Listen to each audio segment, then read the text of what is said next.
آقا سلام، خسته سلام، خیلی خوش اومدید. یه بستنی قیفی می‌خواستم، ممنونم. بله.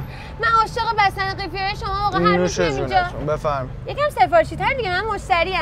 چشم. بفرمایید. آقا یکم سفارشی تر دیگه. بیا خانم، اینم سفارشی تر. بخور. سن نمنم والا من سفارشی برم. بگیر. آقا یه تست این پایینات من میدی؟ بله بفرمایید. آقا مرسی. نه خیلی پرچربه. این یکی چی؟ نه خیلی شوره. اون دیگه بهترین پنیرمونه. اوه نه خیلی کم چربه. من اصلا پنیر موزارلا می‌خواستم، نمیخوام. آقا این شونه تخم مرغ به زحمت دارم میدین. بفرمایید. زیریش بهتره یه ذره اسم. بفرمایید. نه آقا این زیریه اسم بذار درشتر توپاری ترن. الله اکبر خانم، تخمه دیگه. بیا. هی این خوبه. بی معنی. سلام داداش، یه عرق به ما میدی بی زحمت؟ سلام، خوش اومدی. بله بفرمایید.